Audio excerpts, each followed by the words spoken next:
All right. How's everybody doing? Howdy, Hope you're doing howdy. hope you're doing well. This is Christo from the Left Turn Canada podcast, also from YouTube, from the internet more broadly. Andy is joining us as a voice off in the wilderness, speaking from on high with his very deep baritone voice. Christo, that's me coming from that wonderful little plaque you have over your left shoulder. That's where my voice is coming from. Oh yes, my new YouTube plaque. Yes. Yes. Well, Andy and I are happy to be here. We're one of the newer Absolutely. shows of Left Turn Canada, or on the Harbinger network, Left Turn Canada. It's basically a weekly politics podcast. We talk a lot about electoral politics, but not exclusively, although in the last few weeks, we've been kind of honing in on electoral politics. Yeah. Tonight, we're just going to talk a little bit about the election, maybe some predictions, some of the final happenings, what we might expect coming out of this. Happy to take questions. I have the chat open here. If people have questions, we're happy to answer them. Andy, how you feeling about this election?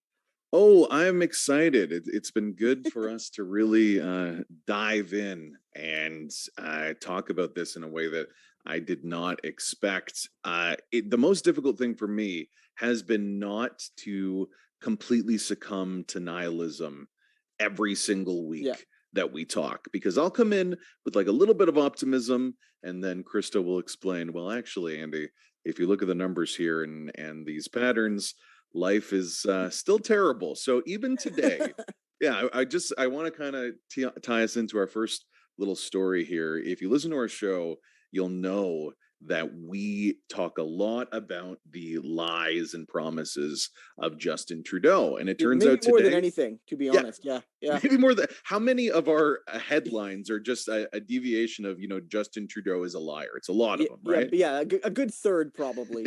Yeah. So wouldn't you know it, today he is deciding to completely change his stripes and become the leader we all wanted. Finally, he is going to give us electoral reform if, of course, they win. So he was speaking today in Richmond Hill, just discussing the idea of the promises he has since made years and years ago. One of the first times he was running, about introducing real electoral reform. But even when he teased it, even when he said that this could be something that I know you wanted and it's important lever of democracy, he still added that little bit of pepper that we know Trudeau for, saying that this proportional representation as an alternative, that system gives more weight to smaller parties that are perhaps fringe parties. So we talked about this on the show. Christo, we did. What does that mean? Well, like, look, here's the deal. Trudeau probably won't do reform regardless. It's not something he's going to do. The Liberals would, I think, in broad terms, support a ranked ballot, right? The idea, because in general, it would benefit them, although not in all cases. There are many parts of the country where the NDP might benefit from a ranked ballot, because in certain parts of the West, a Conservative would never vote Liberal, but they might vote NDP. There are certain types of places like that west of Ontario. But I don't know if Trudeau's going to burn the political capital, but his argument is ridiculous, because the idea that, proportional that's my cat, he's very ornery tonight. But the idea that only proportional representation is going to give you like this fringe argument is BS, because what's the fringe party in this election? It's the PPC, right? It's the PPC led by Max Bernier, and Maxime Bernier is like the only person of that like people know from that party. Like, I'm pretty plugged into politics. I can't name. Oh, well, there's one other person, Christo, that we all do know. Maybe not his name, but the things he's interested in. Oh yeah, the seaman guy. Yeah, we do know the seaman guy. We know the seaman guy, but like, look, let's be real. Max Bernier is like he is that party. And he has that party. And Trudeau's argument is, well, if you have proportional representation, you might give the PPC 20 seats, 30 seats, whatever they actually earn. But the fact of the matter is, Bernier came within fractions of a percent of becoming the leader of the mainline Conservative Party just a few years ago, right? He almost did that. And if someone like Bernier did that, the Conservative Party likely would have become maybe not quite as bad as the PPC, but something very distinct, I think, and worse, even from Aaron O'Toole's Conservative Party. And under first past the post, as little as 35%, but even maybe closer to 30, as we're seeing with the current Liberals, could give you a majority government, which gives you absolute power. So this idea that whether it's ranked ballot or first past the post is an antidote to extremism is, I think, is a goddamn lie. It's just a lie. And again, I don't think Trudeau's going to do it. Yeah, we talked about before the reasons why he would be against this. As we have said time and time again on this show, always, whenever Justin Trudeau is in a position to make real progressive changes that will make your life better and my life better, the reason he is doing anything that could possibly make your life better is because there is an alternative motive. He simply has a different set of priorities than what you and I do, or have rather, of what we need. So even if he is saying this is a good idea, and maybe even would be saying it's a bad idea, it's not to actually protect Canadians from the PPC, but as we've said on our show, it is designed to ensure that we have useless elections like this, where we waste millions and millions of dollars, where Trudeau can look dead-eye into a camera and slowly, drift more and more into insanity because he needs that validation. Like, this is not to help us.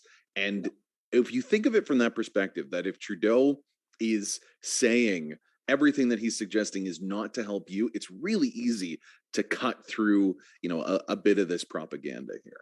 Yeah, I mean, look, let's if we're being really honest here, Justin Trudeau could make proportional representation work for the average Canadian. Yeah. Right? And it's also very rich because Trudeau likes to tout, and the Liberals do this all the time. People in the chat will know what I'm talking about. But the Liberals like to call themselves the quote-unquote evidence-based party, right? They are the party of evidence. So the NDP and the Liberal and the Conservatives are the ideological parties, and they are the evidence-based party, which is to say that, they will take the decision that is backed by the scientists or the experts, even if it's a left-wing or a right-wing decision, because they are the party for all Canadians. This is the bullshit they spew. Yeah. But if you recall, and many of you, maybe you follow David Moskrop on Twitter and a lot of the other experts on Twitter, when electoral reform was being studied in committee shortly after the 2015 election, there was a broad expert consensus in favor of proportional representation.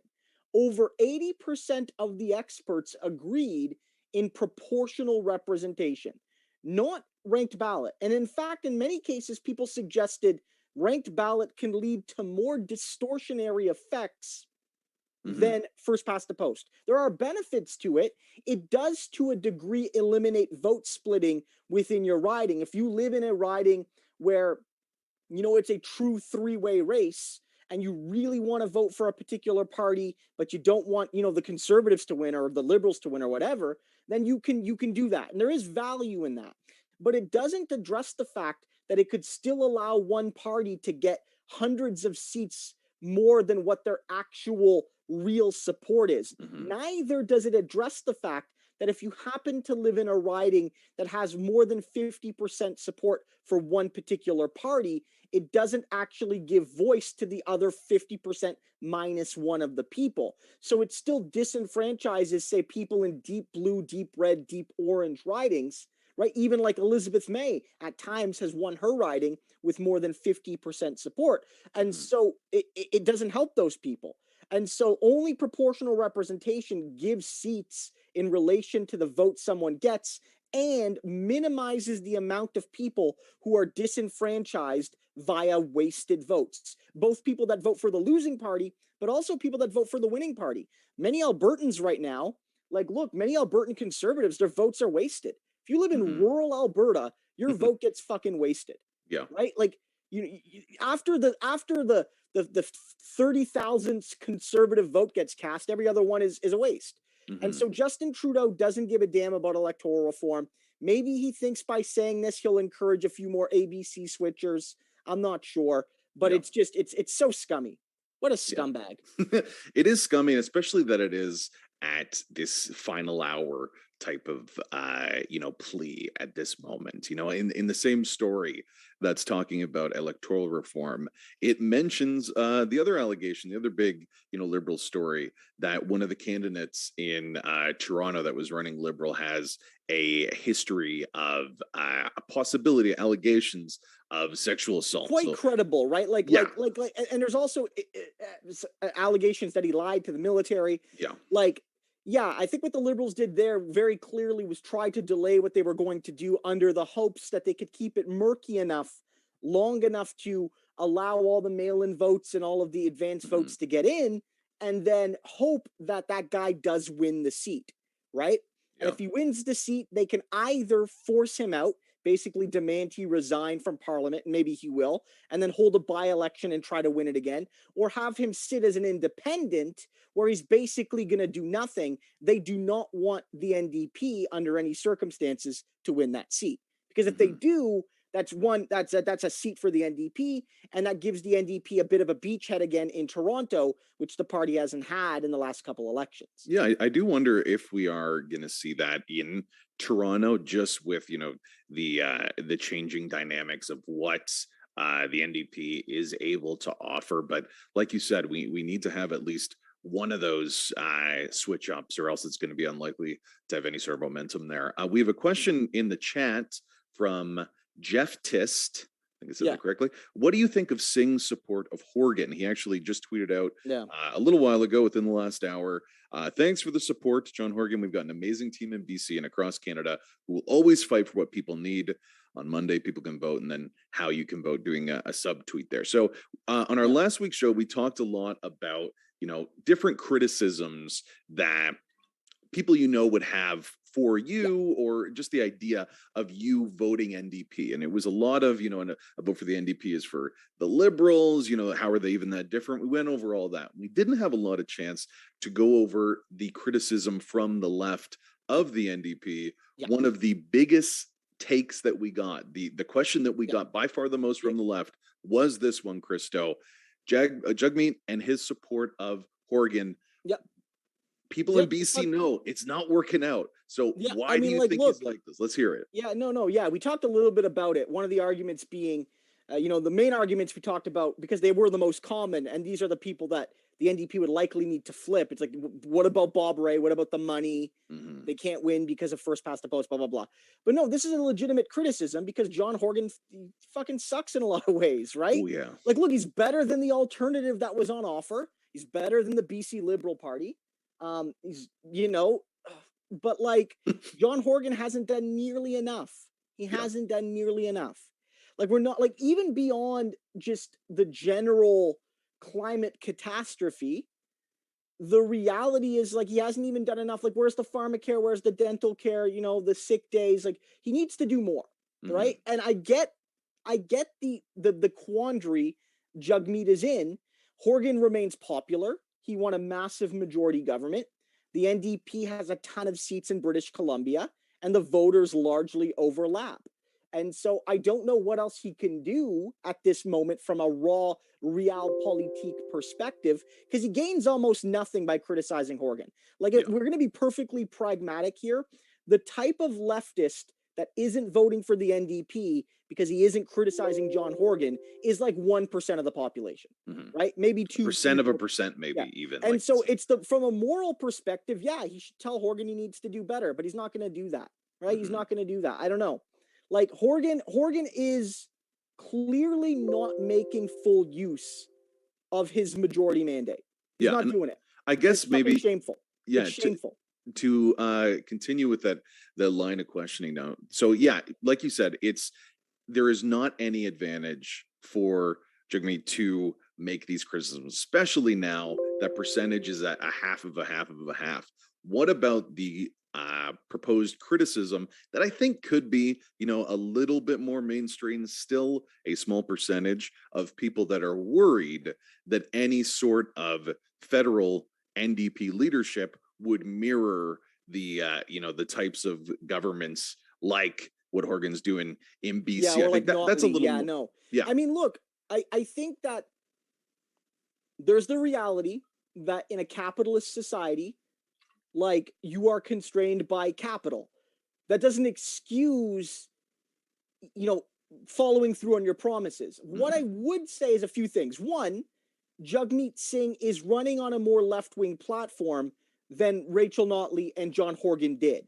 And so the issue with Horgan and Notley is both that, one, they didn't necessarily keep all their progressive promises, but two, they didn't actually promise a whole bunch necessarily, right?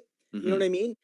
Jagmeet is running on a more left-wing platform than those two recent NDP premiers, the current and recent one. Another factor is that there's much more flexibility in terms of revenue generation at the federal level. There is a lot of things a federal prime minister can do than when compared to one premier. Now, of course, there are things premiers can do. They can have a lot of an effect on provincial jurisdiction issues around healthcare, education, but sometimes it's hard for individual provinces to do these things because you need the federal government to help coordinate it, right? Universal healthcare largely happened because there was a federal government that was willing to do it, a liberal government held to account by an NDP minority, a progressive, relatively progressive liberal government under Pearson. Right now, I think that I would be fairly confident most of the core NDP promises would be kept because they're already watered down, right? Yeah. And widely popular and costed. And I do think that there would be a sense that now would be the time to move. That would be my hope. That would be my hope. Yeah. I don't know. Excellent. Well, look, you're right in a sense that governments are constrained by the realities of capitalist society. We have to be honest. This would have happened to a Jeremy Corbyn Labour government. It would have happened to a Bernie Sanders presidency. Like these are all things that you have to consider. So you have to balance, healthy cynicism with nihilism. Yes. And in that vein, let's continue with the different endorsements that all the political leaders got this week. We didn't end up seeing that Trump O'Toole endorsement that we were, playing around with how didn't. Hilarious that would be. But Barack Obama did endorse Justin Trudeau, talked about the great work they did together. We talked about on the show, Cindy Blackstock, an incredible advocate for Indigenous rights, like one of the best, really calls Trudeau to task on the horrible mistakes and terrible things he does. Endorsement of the NDP. And then yesterday, what do we hear but Bernie Sanders endorsing the NDP and Jagmeet, saying here that Canada goes to the polls Monday. There's one party that stood up for working people in the pandemic, one leader who has the courage to make the wealthy pay their fair share so everyone gets the medication they need. That's why I support the NDP and Jagmeet Singh. So he tagged them by name, which is great. So this, I would say, is pretty big to people that care about it, and even outwardly. In my mind, this to me seems like a bigger get than even Obama for Trudeau. What do you think? Yeah, I don't know. I don't know what people. I loved it. I loved it, man. When I saw that, I was like, "Thank you, Bernie." Look, I love it.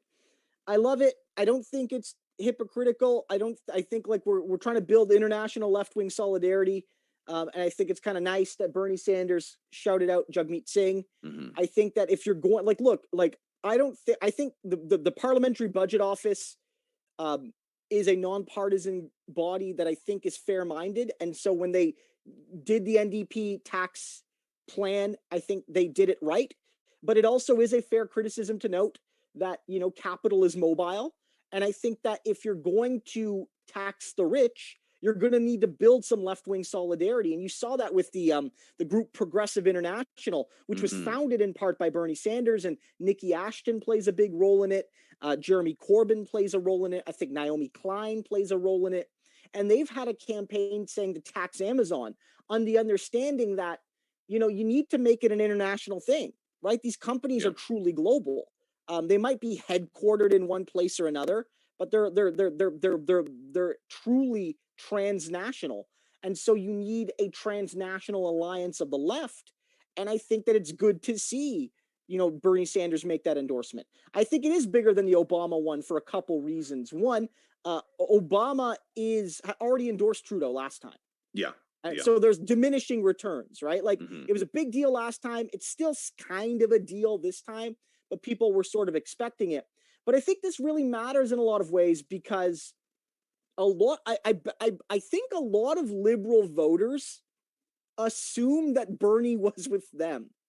Yes, because a lot absolutely. of like liberal people, they think that like one, because you know the United States has a more right-oriented politics. They assume that like that Bernie is a leftist down there, but he would make him a liberal here, and that, you know, Bernie would support Justin Trudeau because Bernie wants, you know, to have good policies passed, and Trudeau's the only one. And so you saw so much liberal copium. There was a copium overdose. Absolute copium. Ooh, I like that. We gotta bottle that. Copium within the Liberal Party ranks right now when Bernie made that endorsement. Absolutely tore people apart. Some of them were like, Bernie, you betrayed us. Bernie, you don't know what you're doing. Bernie, you don't understand Canada. And it's like, look, Bernie. Yeah, I'm looking at the tweet thread now. It is a mess, folks. If you want to take a look at some, you know, seemingly progressives that believe they all believe the right thing, but then also think it's wrong to have, you know, free dental care, arguing with Bernie Sanders on this, saying, you know, that, like you said, that he's betraying them. Don't you understand? Someone said in the chat, election interference, which I think, you know, there's stuff like that. So I love that you touched on that, Christo, because it is so true about the animal that is the Canadian liberal. There is no other North American creature that believes they are more progressive, more anti-racist, and more working class than the Canadian liberal. And I think it's pretty safe to say y'all are not those three things. Like, if you identify as a liberal in the Justin Trudeau sense, there's a lot of evidence that maybe you don't align there. And chances are there's someone to the left of you. And I just love that this shined a light on that so strongly, because that's kind of why Jagmeet's been so successful, is that he's been able to do that effectively and still not seem like someone, you know, maybe like you and I, who start getting raving mad when discussing it. Like, he's still able to, you know, toe that line a little bit. Anything more on this? Because I got a couple questions. I think Jeff makes a good point that it's a big deal. Bernie's got a lot of cred with the young left in Canada. Certainly the case. I think look, I don't think it's going to make a massive difference, and we might never know because it happened late in the election. And so I don't know how much polling data we're going to get, blah, blah, blah. I think it might help in a few edge cases. For instance, typical red, orange switch voters, maybe some left Greens that were still with the Greens, but they really like Bernie. I know there's a lot of people that I follow on Twitter who are Green Party supporters, but they all backed Bernie Sanders 100% when we talked American politics. Maybe that convinces some of them. Maybe it the kind of person that, you know, is a last minute liberal every election. Maybe this tells them to stay with the NDP.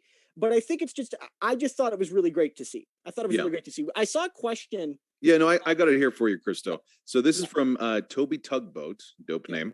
The question is, how do you think the NDP has handled the CPC's turn towards working class rhetoric? This idea that, if you haven't been aware, that a lot of the campaigning from the Conservatives, O'Toole's out there in his sneakers and he's saying how we need to revitalize the working class. I think that some of his ideas were about putting workers on boards of large companies. I think that's a little bit futile when you actually look at the specifics of it. They're just going to be voted down, 19-2 now. So the question is, how has the NDP been able to combat that, or even if they have. My answer to it as that people who are actually involved in workers' movements recognize that these sort of messaging that the conservatives are putting out actually isn't the big unionization changes that we need. Like it just seems to be too little for what the actual problem calls for. That's not to say that the NDP is, totally dope when it comes to workers' rights. I think there's still some movement there, but I think there was just a lot of window dressing on the conservatives' notions, and it kind of fell away. I felt a bit like that was strong for a while, but what do you think? Yeah, I mean, I see what O'Toole is trying to do. He's trying to reach out to those groups that have typically not been, open to voting conservative. And so he said, I'm pro LGBT, I'm pro choice, I'm pro union. Look, I don't know if people are going to buy it, but like it looked for a while at the beginning of the campaign. Maybe that was one of the reasons he was rising in the polls. I think the NDP does need to embrace some of that class conscious language again, right? They need to talk a little bit more about that. I don't know if like O'Toole is going to drive any of that. Like, look at the election. O'Toole has not succeeded, right? And he hasn't seemingly made any inroads in working class communities necessarily. And so I don't know if like that's the reason, because O'Toole is talking about working class politics now, that the NDP needs to sharpen further. I think it's just an issue that the NDP really needs to hone more in on. Because there is a sense that the party should be doing much better with working class voters. The party generally does better among unionized voters than they do the general population. But the NDP really struggles to get a significantly higher portion of union voters to vote for them relative to the population, meaning the party is almost always still third in union voters. Like they're third overall, third in union voters, with the gap being a bit closed. I don't know what the solution is there. There are limited things you can do federally because of the jurisdictional issues. But, I think that Singh could talk about the labor reform. Singh could talk about how he wants to promote, social programs for working people. And I think this is a challenge too, honestly, is that we often conflate them, but like there's a difference between unions and the working class. Not all working class people are in unions. And I understand in the Marxist definition, pretty much everybody is working class, but not all unionized people have the typical income and social profiles of working class people. And so it's like, how do we promote, say, a dental care plan that most unionized people might not benefit from because they already get dental care, right? How do we deal with the fact that a lot of unionized workers might make enough to really benefit from that Justin Trudeau, Aaron O'Toole tax cut? How do we deal with that? How do we deal with the fact that many unionized working class people above a certain age in particular, maybe the boomer generation, maybe older Gen Xers, have homes that have gone up way in value and might not support social housing programs and other programs that are at least in part designed to lower their home values?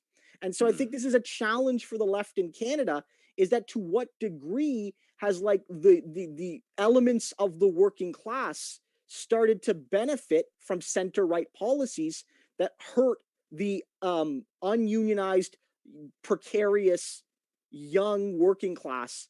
And to what degree does that create a divergence of interests between relatively privileged unionized workers and the rest of the class? I don't know. Yeah, threading that needle there seems like it would be incredibly difficult. We saw O'Toole in the debates when they were posed by that audience question of an elderly woman that was now, forced to have a part-time job when she wasn't wanting to. It was just the economic realities of the situation. And I think that is when you really saw O'Toole's stripes when it came to working rights. He said, like, oh yeah, no, you should basically, in his own way, you should basically have a part-time job forever. We're going to make sure that you can get one.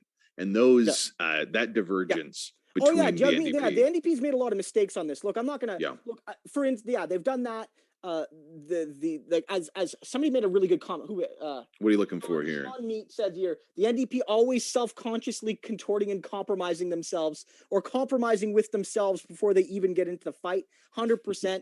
I mean, I wrote an article for Canadian Dimension when I think it was Jugmeat, and provincial leaders have done this as well, where they say, the small businesses are like the backbone of the economy. It's like, no, they're fucking not. The working class is the backbone of the economy. It's like, like small business owners are you telling me business owners are tyrants, man? Are you telling me the millionaire that owns a car dealership and is a complete tyrant to everyone who works there, that isn't the real working class? That isn't the person whose entire worldview needs to be supported by the NDP? Really? Yeah. So like these things are all things the party needs to do better at. I mean, like somebody noted that the NDP needs to go full on working class voters. Age is already a class marker, and the left needs to simply accept that older people aren't going to be political enemies. I mean, it's hard right now. Mm-hmm. Look at the polling, and old people do not want to vote for the NDP, and I don't know why. Right? I know why. It's Bob Ray and blah blah blah, but like, they don't want change. I understand the argument that age is not a substitute for class, and that generational politics can be counter-revolutionary or can dull the building of class solidarity. But I get less and less sympathetic to that the more and more I see. I saw young people vote in massive numbers for Jeremy Corbyn, and boomers fuck England. Yeah. Fuck the UK. I saw young people of all races come out for Bernie Sanders, and they got fucked by boomers. And I see and Obama, young women in particular, voting for the NDP more than any other party, and older people being like, nah, we're going to give it to Justin again. Or like they're kind of evenly divided-ish between Justin and What was that poll, Christo, that we saw, that if young women were the only people who were voting take across away Canada, the franchise from every man and every other, only let women and non-binary people 35 and under vote. It would be, and they saw from the polling, it would be a much more equitable world. And that absolutely is something that, as a principle, you need to consider, that age shouldn't be that delineation. But practically, like you said, Christo, we've seen it happen again I just and have to again go in on this. I know we're talking Canada, but Kevin makes a great point here. Barack Obama is the most mendacious and cynical liberal. I remember this. Okay. So listen up. After the primaries, again, where Bernie Sanders was doing very well, building a multiracial, working class alliance, not exclusively of young people, but largely of young people, and they all united against him. That summer, just before the general election, Barack Obama comes out and says, oh, young people, you inspire me. We believe in you. We want to follow your example. And it's like, you fucking called up Mayor Ratface and called up Miss Staple Thrower and called up, I don't know who else, the guy who stands on tables, and you got them to all endorse Joe Biden. Sleepy Joe. Who had like no young people supporting him, just to crush Bernie Sanders, right? Yeah, and then of course Obama is also a strike breaker. When the NBA players went on strike to protest for racial justice, Obama basically called them up and told them not to do it. He's like, "Come on, man, don't do that. Just play. Yeah. Come on, man." Yeah. So I like that needs to be hit home a little harder. We saw what the king progressive in North America, as he's seen, Barack Obama, actually did with his power when he was out of office. He had an opportunity to enact the changes even out of office and support a movement that he wasn't able to achieve while in it. The American political system is so broken. Mitch McConnell is basically prime minister, but afterwards he was able to make changes. And what did he do with that power? He used it to crush a movement that mostly had young people of various race, colors, and creeds asking for more so that they could survive, so that they could live. And what does that tell you about how Justin Trudeau will treat those same sorts of movements? We talk about it on the show all the time. Justin Trudeau, in the last 4 years, could have worked with the NDP to give us huge progressive changes. The ones he's promising now if he gets power. He could have done that beforehand, but he didn't. It's because he doesn't want to do it. Like, what is some of the stuff he could have done? He could have been the hero. He could have been in the books of Tommy Douglas. Let's be clear. There's nothing in this Liberal platform. There's nothing. There's nothing in this platform that he couldn't have passed in the previous parliament. Right? There's nothing. There is nothing that he couldn't pass, either with NDP support or Bloc support or Conservative support or multiple parties, depending on the issue. He could have passed it all. And so, like, it's absurd to me, right? Like, look, the reality is, like, this election looks like it's going to be largely for naught. Like, at first, it looked like the Liberals were going to win a majority. And then, after about a week of the campaign, the Conservatives really surged. They never really got to majority numbers because of their vote inefficiency, but it was looking good for them to maybe win a minority government. And then the Liberals gradually caught up. And now basically every pollster and aggregator are saying it's likely going to be a strong Liberal minority. And it means that basically nothing's changing. NDP looks like they're going to gain a few seats, but not like, maybe like a dozen or so. And it's like, that's about it, right? And so, like, what the fuck was the point of this election? What is the point of it on? Again, just to do a little promotion, make sure you do donate. That's why y'all are here. There's a button right there to support Harbinger Media. I'm Andy Borkowski, Christo Aivalis. We're still talking, but if you want to listen to our show every week, go to patreon.com/leftturncanada. For $1 a month, you can join our big conversation that we have. I see some of y'all from our Discord in the chat here. Really do appreciate it. And make sure you support if you can, because there's not a lot of people who are able to talk like this that have like a basic media presence here. So thank y'all again. Christo, you were touching on it there. I think it's important. Going in the weekend before the election, when this started, Trudeau, if he didn't have, a policy he needed to push, he had an ambition about becoming a dictator with a majority in Canada. Now realize his supervillain dream. Yes, as he laughs at Indigenous kids and throws them bears. Now looking into the couple days before the election, I don't know if you have it there. What are some of the numbers we are seeing? You touched on it beforehand, and I just want to know, weeks of this through a pandemic, having to hear and see these politicians groveling, what is actually all this for? So, like, literally right now, it's almost exactly the same as last time. Like, you're going to have, the Liberals are going to be down a few seats, but nothing crazy. The Conservatives are basically status quo. The NDP is up, the Bloc down a little bit. The Greens down a couple. No PPC seats projected, according to the CBC. And so basically, you're in a very similar situation where the Liberals will have enough seats that they can get bills passed with the NDP or Bloc or Conservatives.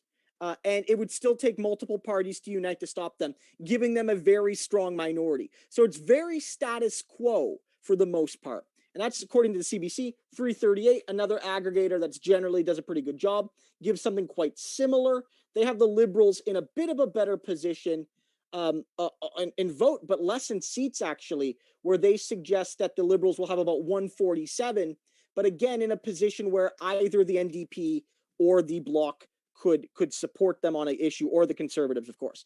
And so again, like right now, like what the fuck was the point, right?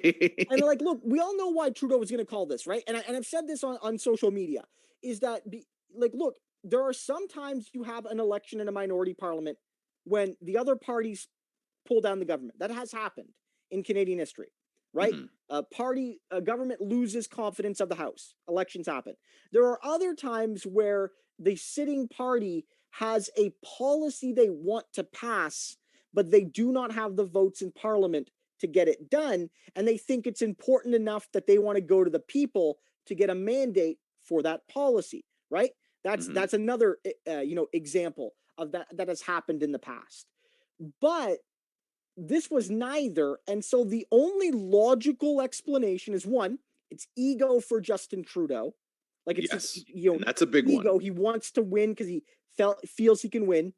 It's cynical timing because the Liberals thought maybe if we time this right, we can do it before anything bad happens. Maybe they worried about Delta being bad, but not until October.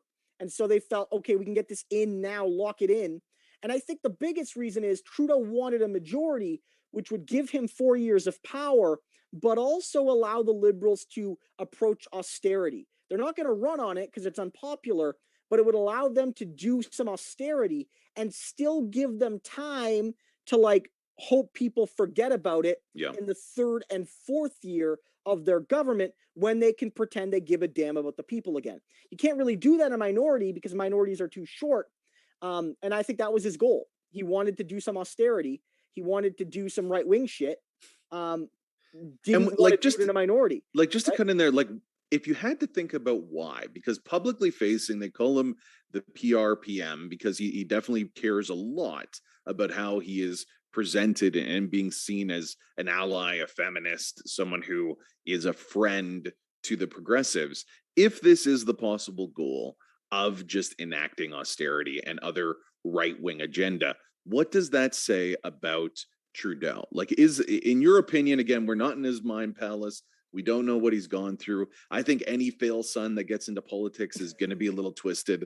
Like, that's a bad idea to do that. But if this is a plan and he has done things in the past, what does this say about him as like a leader? We forget, like, no one's talking about blackface Trudeau. And that is less time than what it would be if he got a majority, if he did. It doesn't look like he will. If he got a majority and made this austerity. If we are not willing to, in this election, talk about our prime minister on multiple occasions wearing blackface because we already did, what are the chances we're going to be able to communicate? I think that's complicated ideas, you know? That's great. I think that's a great point. Yeah, no, I think that's definitely part of it. It's like it allows you to bury scandals, new scandals that you create early in your term. Again, Justin Trudeau, in a minority situation, his electoral reform promise being broken might have hurt him more. Both because it affected his ability to govern, because it's one of the key promises he made, but also would affect it would be in people's minds in 2017, say we had an election versus 2019. People might have remembered it more, right? So that's just one example. There's a couple good points here. I want to talk about this because I actually want to address this. Tucker's, I hope if I'm saying that right. A lot of liberal psychos on Twitter think Jagmeet is the devil. Will it require a leadership change to try and win those people back? Let's be clear. Twitter is not real life. I wish it was, because if Twitter was real life, you know, Bernie Sanders would be prime minister. Or be a much more interesting world, to put it that way. Yeah, but like, liberal Twitter is especially not real life. Like, let's be clear. The poll, I don't have it off the top of my head right now, but there's been a lot of polling done of leader favorability. And right now, Jagmeet is the only leader Canadians don't hate. He's the only one they don't hate. He's the only one that's well above zero and often the only one that's not in the negatives. But there's been polling done where they asked people, like, excluding your own party leader, what do you think of like the other party leaders? And by and large, liberal voters actually quite like Jagmeet. Doesn't mean they're going to vote for him, whether it's out of strategy or they like him, but maybe they like Trudeau a little bit more, whatever. They don't want to be a loser. Liberal voters actually like Jagmeet and like NDP policies. It's that Twitter liberals, it's like the K-Hive, right? They are so bonkers, guys. I don't know. I don't know. We've seen in the last year. Yeah, we've seen in the last year with the issues with Indigenous rights. Yeah, they've done polling, and they've asked liberals, like, what do you think of these policies? And like, they give them the NDP policies, and they all support them quite broadly. Often not too much less than actual NDP voters do. But on social media, I just think it's just about pure partisanship. So I think hypothetically, the next leader is Ruth Ellen Brosseau, or the next leader is Leah Gazan. Like, it doesn't matter who, Twitter liberals would find some way to hate them, right? Jugmeat, it's because he's on TikTok. Like, you know what I mean? Yeah, that's strange. They'll find another reason to hate somebody else. Yeah, and just another great comment that I thought was equally as important and impactful by Pepto State. Politics is more like politricks from Pitbull. So thank you for that contribution there. So yeah, absolutely. The K hive of the liberal cult of personality is out there in gangbusters. And we saw it when we were covering and talking at length about the horrors that Canada has seen, discovering thousands of graves of Indigenous people that our governments actively murdered and allowed a genocide to continue. Yep. Like, this is what we saw. And is it on the lips of a lot of people? Court. And fight them in court. That's very important. And then lied about that. Like that, yeah. Pack it on. For a little while, it seemed like that would be actively a good vote turner, because there's enough people that see themselves as liberal and frankly aren't like us or y'all. They just don't have the capacity to be so connected with politics, and that's okay. But seeing these atrocities, I think, really had an impact on people. But now, the week before, reconciliation is being discussed. But we talked about it. Trudeau actively doesn't want to talk about it anymore. And I think his voters are following in lockstep. That cult is pushing that. And just on that alone, like, would you support a leader who is actively fighting Indigenous children in courts, or one that wants to make sure that there's real justice for the genocide that is actively happening against it's black and white. It's very easy. And I think that would have been a bigger thing for more liberal voters. But the timing of it, these things are so short. The timeline of all this lasts for just a moment, And if we had this election when that was burning, I really do think that it would have made a better impact. I do like do you see the Zizek quote likeness to you, Christo? You don't like that? Like, I don't see it, but from my earliest days on YouTube, people have said that. And a lot of people have said that, including like regular viewers of my content who would not just be trolling. And so it must be true. I must look at Zizek, because I've heard it from dozens of people. You don't sound like him. You don't sound like him. I don't take offense to it at all. So we got about 4 minutes left. Just a little bit of time here. Thank y'all for letting us chat here. Thank you. Yeah, the chat's been great. Very, very fun. Y'all really connected. Christo, just with these last few minutes, we talk a lot about politics, about these changing world. And like I said at the top, it is hard not to be disillusioned. It's hard not to hear what's happening in Canada and in America, and just, look at how the world is slowly collapsing around us. How do we still remain optimistic and try to support someone like Jagmeet and the moves in Canada? Because if we don't do that, our alternatives are pretty bleak. We'll have to throw ourselves in the Cthulhu fire pits that was found off the coast, a couple of weeks ago. Like, that's the alternative. So what do you think what can we do? If y'all are listening, any messages for people to still not lose it? Well, it's hard, right? And look, electoral politics isn't going to solve everything, right? You got to take inspiration from a whole bunch of things. I do find a lot of inspiration in Jagmeet's campaign. It's far from perfect, but it's different from what we've been seeing in the last 20 years, maybe 30 years, 40 years of Canadian politics, in terms of running on something that's at least pretty decently bold, right? And fleshed out. But you have to take inspiration from like Indigenous people fighting for like their like communities. You have to take inspiration from like young people, young people talk about like teenagers now. Like, they're so much more engaged than like I was, right? Yeah. Like, when I was in high school, like, no one protested. I didn't go to no one protested anything, either on the left or the right. Like, there was no protests. There was not really an awareness of politics. now it's like young people are like super engaged, especially on climate issues, but not exclusively climate issues either. And so I just think it's like there's a lot to be inspired by, right? But I also, I don't know, I don't want to lie to people either. It's still really hard, Yeah. right? It's still really hard. I don't know.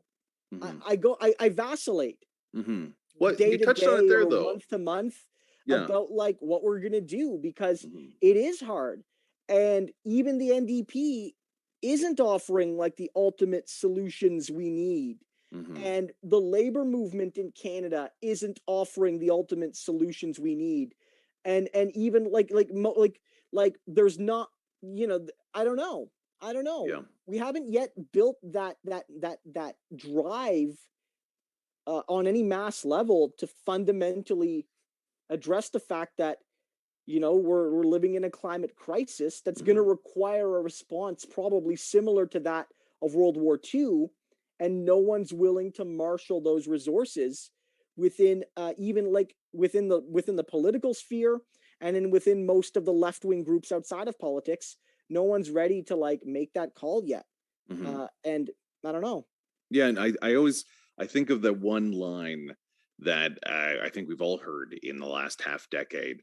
You know, that our future will require either socialism or barbarism to ensure the continued survival of the human species. So, as much as you want to fall into nihilism and understand how this plight seems to be impossible, the alternative is so much worse. It can get a lot worse than it is right now, and I'm hoping, and It can I'm in a definitely get position to way say, worse. yeah, I'm in a position to It can say, you definitely know, get way worse. That's the thing, and that's yeah, like the thing. It's one, it can get way worse, so that means that like maybe there are things that are okay, and we can like build on those. And yeah, it's also kind of like, yeah, we got to keep that in mind. There's like a lot of, there's so many great questions. I know people are, our time's kind of running up, but you know, people are like, how do we balance, you know, following charismatic leaders without personality cults? I think it's like, you know, you don't want to build a personality cult, but like I think you want to like see within people your values. And I think there's a lot to like about Jugmeat. I do. I think there's a lot to like about him. I think there's a lot to like about his energy, his positive politics. I think there's a lot to like about the trails that he is blazing and has already blazed. But yeah, no, I think that's definitely an issue. Is that, you know, building personality cults are bad, and even if the person is a very good person and deserves a lot of the praise they get, it can lead to vacuums if and when they go. We saw that in the United States. Bernie Sanders' campaign ending has just created all this new splintering among the American left, you know, with various camps. AOC will never be to public as Bernie Sanders is, you know, and so like it's there's just, a whole of these things. So I don't know, but I definitely think that this election has largely been a waste of time. But I definitely also think that it's given, the NDP has offered a decent platform in this election. They have a leader that's popular, and I'm fairly confident that, you know, Singh's going to get at least one more election, and maybe Canadians will be ready to give him even more support next time. yeah. And I think that's just it, Christo. You know what your values are, you know what your morals are. You don't need to have a person that reflects them. And when they're gone, your values and morals don't. You know what'll help you. You know when politicians are saying something that will make your life better. And in this election, there has been one leader of a major party that has said things that will make a lot of people's lives better, and it's not Justin Trudeau. So thank you all so much for joining us. I wanted to Thank get you that so little much for stinger having there. us. If you want to join us and listen every week, patreon.com/Left Turn Canada. And make sure you donate. This has been a lot of fun. Thank you to Harbinger for allowing us to do this. Yeah. Harbinger's role. And I gotta just say, like, Andre from Harbinger, like, was before I started my YouTube channel, he was literally one of the first people to like tell me to start a YouTube channel. Like, I just posted something on Twitter being like, hey, should I start a YouTube channel? And he literally was like, phone me, start a YouTube channel. And so Andy and I are really excited to be a part of Harbinger. to see it grow. So much cool stuff. You know, people doing, frankly, way more interesting stuff than Andy and I. Like, if I'm being honest, Yeah. like we play a part, but like there's so much cool stuff. So if you're one of our viewers and you don't know what Harbinger, check out Harbinger. Yeah, there's a lot Great of stuff. stuff, and it's only going to get better. Oh, and very nice. Thank you for the Patreon links in the chat there. Yeah, That is thank you great. so much, So, Kelly. is that it? I think that's it for us. We have a good night, and looks like you got a stacked ending here with all these big Harbinger names. So I'm gonna watch. I'm gonna see what comes up next. We'll see y'all later. Thank you.